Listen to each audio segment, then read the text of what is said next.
السلام علیکم۔ آج کی کہانی آخری انجام، جو غرور نے سانس لینا سکھایا۔ فرید نے محسوس کیا کہ اب وہ اکیلا نہیں تھا۔ دیواروں سے سرگوشیاں اس کا نام چبا رہی تھی، ہوا میں سڑے ہوئے غرور کی بدبو پھیلی ہوئی تھی۔ اس کا جسم اب اس کا حکم نہیں مان رہی تھی، ہڈیاں چرچرا رہی تھیں، جیسے کوئی چبایا جا رہا ہو۔ اندھیرے نے آنکھوں کے اندر گھونسلہ بنا لیا تھا۔ وہ بھاگنا چاہتا تھا مگر زمین سانس لیتی تھی۔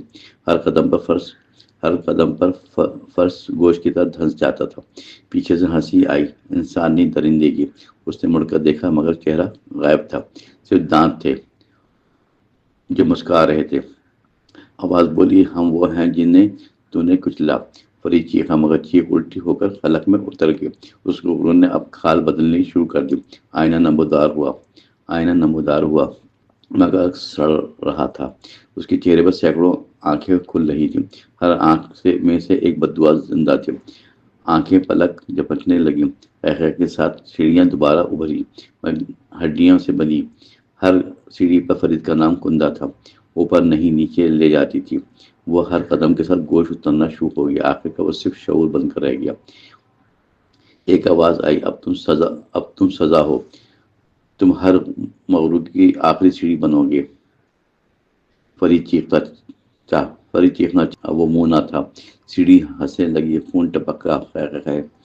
ہر چڑھنے والا اس پر فرید بنتا تھا۔ کہانی ختم نہیں ہوتی، کیوں غرور مرتا نہیں، وہ اگلے انسان کا انتظار کرتا ہے۔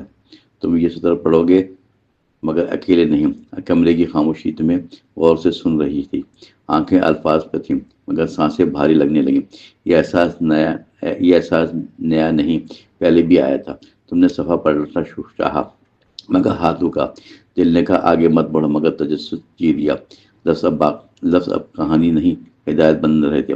تم خود کو فرید سمجھنے لگے ہو، یا شاید ہمیشہ سے وہی تھے۔ سیڑھی اب تمہارے قدموں سے نیچے سے ہے۔ تم نے کبھی کسی کو نظر انداز کیا تھا؟ کسی کی آواز تمہیں کمزور لگنے لگی تھی؟ یاد کرو وہ لمحہ ابھی زندہ ہے۔ دیواروں کے پیچھے سانس کی آواز سنائی دی، وہ تمہاری نہیں کسی اور کی تھی۔ تم نے نظریں اٹھائیں مگر کچھ نہیں تھا۔ صفحے پہ ایک سطر کم ہوئی۔ تم نے گنا، یا تو تم بھول گیا۔ یہ بھول غرور کی پہلی علامت ہے۔ اب آئینہ تمہیں دیکھ رہا تھا، عکس تمہاری حرکت سے پہلے مسکرا دیا۔ تم نے پلک جھپکی مگر دیر ہو گئی۔ کمرے کی ہوا اب بھاری ہو چکی تھی، تم اکیلے نہیں رہے۔ یہ کہانی اب تم پڑھ نہیں رہے، یہ تمہیں پڑھ رہی ہے۔ آخری سطر تمہارے لیے نہیں لکھی گئی ہے، تم خود اس کی جگہ ہو۔ سیڑھیاں چرچرا رہی تھیں، تم چڑھ رہے تھے یا گر رہے تھے، فرق اب بے معنی ہے کیونکہ تم نے خود کو پہچان لیا۔